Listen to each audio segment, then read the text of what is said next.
Haemoglobin അറിയാതെ വഴി എന്താ? ഹലോ, എന്ത് ചെയ്യണം? ലാബിൽ പോകണം, രക്തം കൊടുക്കണം. അവര് കുത്തിയെടുത്ത് പരിശോധിക്കും. കുത്തുക എന്ന് പറയുമ്പോ പറഞ്ഞില്ലേ, എന്റെ കൈ രണ്ടുപേരും പിടിച്ചു വെച്ചാണ് അല്ലേ നഴ്സിനെ സൂര്യ കാണുമ്പോൾ അയ്യോ നോക്കുക, അതുകൊണ്ട് അത് പോവില്ല.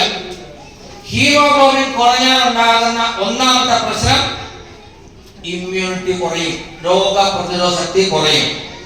പുരുഷന്മാരെക്കാൾ കൂടുതൽ HIV സ്ത്രീകൾക്ക് വേണം. കാരണം ആർദ്രസംബന്ധമായി ശരീരത്തിൽ നിന്ന് പോകുന്ന രക്തം കോമ്പൻസേറ്റ് ചെയ്യാൻ സമയമെടുക്കും. അതുകൊണ്ട് ഹീമോഗ്ലോബിൻ ലെവൽ സ്ത്രീകൾക്ക് കൂടുതൽ വേണം. ഹീമോഗ്ലോബിൻ കൂടുതൽ കിട്ടാൻ എന്ത് ചെയ്യണം? അയൺ കൂടുതലുള്ള ഭക്ഷണം കഴിക്കണം. ശരിയല്ലേ? അപ്പൊ ആരുടെയൊക്കെ വീട്ടിൽ സ്ത്രീകൾക്ക് പെൺകുട്ടികൾക്ക് വേണ്ടി പ്രത്യേകമായിട്ട് ആഹാരം ഉണ്ടാക്കുന്നുണ്ട്? ചോദ്യം കൃത്യമാണ്.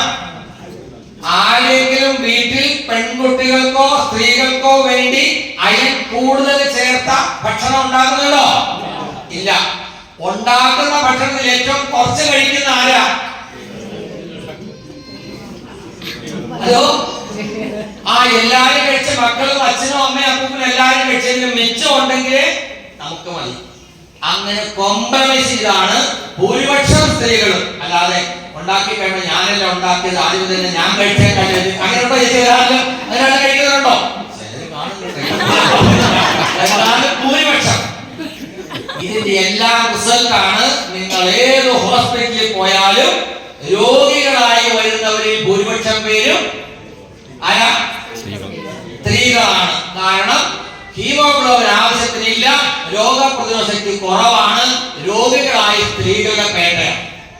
ഇനി എനിക്ക് അങ്ങനെ അസുഖമൊന്നുമില്ല, എന്നാലും വൈകുന്നേരം ഒരു 3 മണിക്ക് ഒന്ന് ഉറങ്ങിയാൽ കൊള്ളാം. വീട്ടിൽ പോകണ്ട, ഇവിടെ നിന്ന് ഉറങ്ങുന്ന ആളുകൾ എനിക്കിവിടെ തന്നെയാണ്. എന്താ കാരണം? ഹീമോഗ്ലോബിൻ കുറവാണ്. ഹീമോഗ്ലോബിൻ കുറഞ്ഞാൽ ഉറക്കമുണ്ടാവും. എന്താണ് ഉറക്കത്തിന്റെ സയൻസ്? ഉറക്കം നല്ല ക്ഷീണം വരുമ്പോൾ ഉറക്കം വരുന്നത് ശരിയല്ലേ? ഉറങ്ങിക്കഴിഞ്ഞാൽ എങ്ങനെയാ ക്ഷീണമാകുന്നത്? ആർക്കും പറയാം? വായിച്ച സയൻസ്. ഉറങ്ങിക്കുമ്പോൾ ക്ഷീണം മാറില്ല. എങ്ങനെയാ ക്ഷീണം മാറുന്നത്? ഉറങ്ങുന്ന സമയത്ത് നമ്മുടെ ശരീരത്തിൽ വോളണ്ടറി ആക്ടിവിറ്റീസ് ഒന്നുമില്ല. കേൾക്കില്ല, കാണില്ല, തൊട്ടാൽ അറിയില്ല, മണം അറിയില്ല. ശരിയാണോ? നമ്മുടെ ബ്രെയിൻ ആണ് ഏറ്റവും കൂടുതൽ എനർജി ഉപയോഗിക്കുന്ന ആള്. ഉണർന്നിരിക്കുന്ന സമയത്ത് നമ്മൾ ഒന്നും ചെയ്യുന്നില്ലെന്ന് പറഞ്ഞാലും അടുത്ത വീട്ടിൽ മീൻ പൊരിക്കുമ്പോ ശരിയല്ലേ, ഒരു അനൗൺസ്മെന്റ് കേൾക്കുമ്പോൾ നമ്മൾ കേൾക്കും. അപ്പൊ കണ്ടാലും കേട്ടാലും ഒക്കെ നമ്മൾ അറിയും, നമ്മുടെ ബ്രെയിൻ വർക്ക് ചെയ്യുന്ന. പക്ഷെ ഉറങ്ങുന്ന സമയത്ത് നമുക്ക് വേണ്ട എനർജി തരുന്നത് ശ്വാസമാണ്. എല്ലാവരും ശ്വസിക്കുന്നില്ലേ? ഉണ്ടല്ലോ. ചിലർക്ക് സംശയമുണ്ട്, മൂക്കിൽ കൊടുത്തു.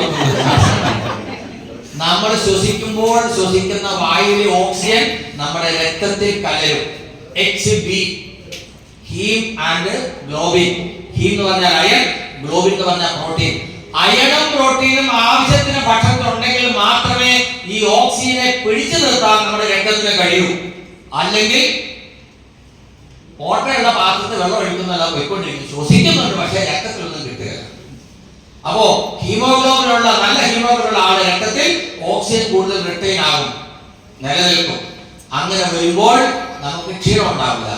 ക്ഷീണം വരുമ്പോൾ കിടന്നുറങ്ങുമ്പോൾ ആ സമയത്ത് ശ്വസിക്കുന്ന വായു ഓക്സിജൻ രക്തത്തിലേക്ക് ഫില്ലാകും. അങ്ങനെ ഫില്ല് ചെയ്ത് രക്തത്തിൽ ആവശ്യത്തിന് ഓക്സിജൻ ആകുമ്പോൾ തനിയെ നിങ്ങൾ ഉറക്കം കഴിയും.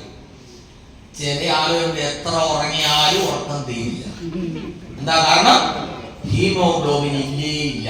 എത്ര ശ്വസിച്ചാലും അവരുടെ രക്തത്തില് ആവശ്യം ഓക്സിജൻ. എപ്പോഴും ക്ഷീണം, എപ്പോഴും കിടന്ന് ഉറങ്ങണം തോന്നും. ഇങ്ങനെ ആളുകൾക്ക് പരിചയമുണ്ടോ? അങ്ങനെയുള്ള ആളുകൾക്ക് സഹായിക്കാനുള്ള ഒരടിപൊളി എൻസൈക്ലോപീഡിയാണ്. ഒരു സ്ത്രീകൾ ആരെങ്കിലും ഒരു ഡോക്ടറെ അടുത്ത് വെച്ച് കഴിഞ്ഞാൽ ഡോക്ടർ കാര്യം കേട്ടില്ല, കൈ ഒന്ന് കാണിച്ച്, കൈ നോക്കി, ഇങ്ങനെ പിടിച്ച് ഇങ്ങനെ പിടിച്ചു, ആദ്യം കിട്ടിക്ക് ഇല്ലേ? എന്താ സംഭവം?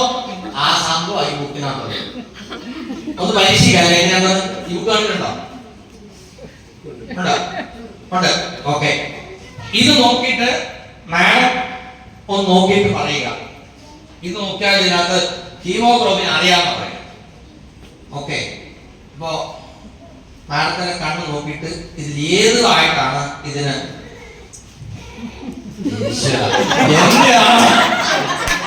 ഞാൻ പറയുമ്പോ ചിലപ്പോ അഭിപ്രായം ഉണ്ടാവും. ഇവര് തമ്മിൽ യാതൊരു ശാസ്ത്രതയിലുണ്ടോ? ഇല്ലല്ലോ. പരിചയമുണ്ടോ? മുൻപരിചയമുണ്ടോ? പരിചയമുണ്ട്. നിങ്ങൾ ഇവിടെ വരണ്ട ഞാൻ വന്നേ കുഴപ്പമില്ല.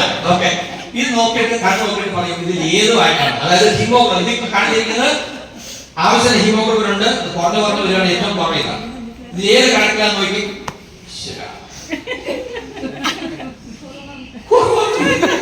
ഞാനല്ല പറഞ്ഞു. ഇനി അടുത്ത് നോക്കും, കൈ വിരല് നഖം ഒക്കെ നിങ്ങൾക്ക് നോക്കാം. നോക്കിക്കോളൂ.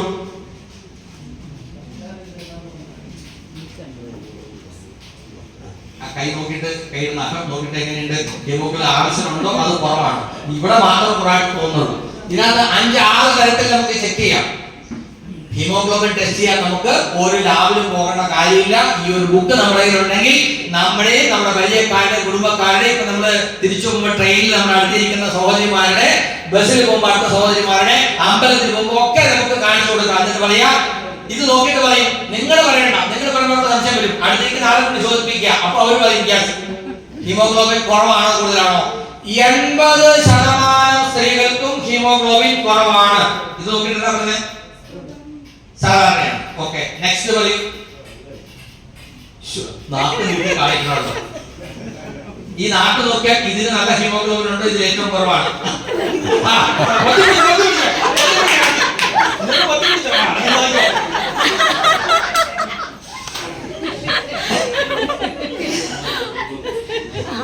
ഒന്നെന്ന് പറയും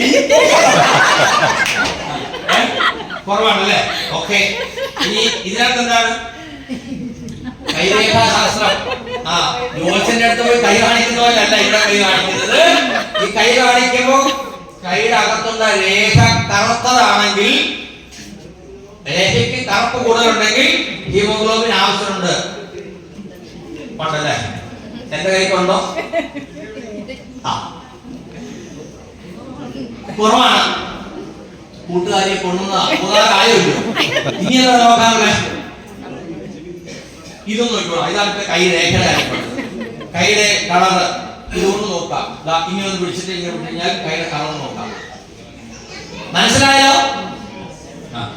അപ്പൊ ഹീമോഗ്ലോബിൻ കുറവാണ്, സമ്മതിച്ചോ? സമ്മതിച്ചു. എന്താ ചെയ്യേണ്ട? ഹീമോഗ്ലോബിൻ കുറവാണ്, കുറവായ പ്രശ്നമുണ്ട്. ഹീമോഗ്ലോബിൻ വർദ്ധിപ്പിക്കാൻ എന്ത് ചെയ്യണം? ഇലക്കറികൾ കഴിച്ചാൽ മതി. ഇലക്കറികൾ എത്ര ഇലക്കറി?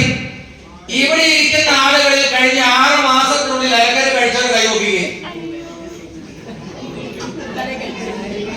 നോക്കൂ. പണ്ട് നമ്മുടെയൊക്കെ ചെറുപ്പത്തിൽ ദിവസവും വീട്ടിൽ എന്തെങ്കിലും ഇലക്കറി ആയിരുന്നു. കാരണം പച്ചക്കറി കാശ് കൊണ്ട് കൊടുക്കാൻ ആംബിയർ ഉണ്ടായിരുന്നില്ല.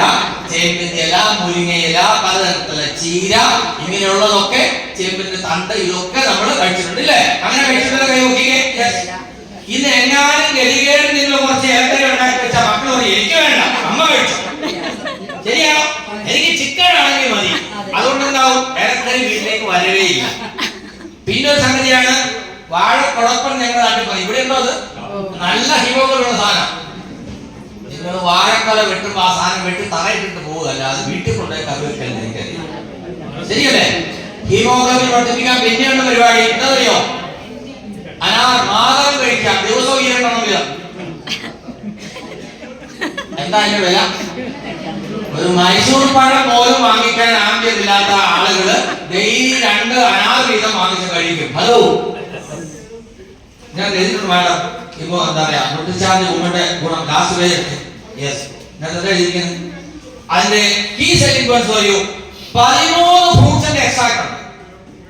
13 ഫ്രൂട്ട്സിന്റെ എക്സ്ട്രാക്ട്. നമുക്ക് പേര് പറയാൻ അറിയത്തില്ലാത്ത, നമ്മുടെ നാട്ടിൽ കിട്ടാൻ ഇടയില്ലാത്ത പഴങ്ങളുടെ സത്ത് പോലും ഇതിനകത്തുണ്ട്. അത് കൃത്യമായി എഴുതിയിട്ടുണ്ട്. എത്ര അയണുണ്ട് ഇതിനകത്ത്? 21 mg അയൺ. അത് സാധാരണ അയണല്ല. ഏതായത്?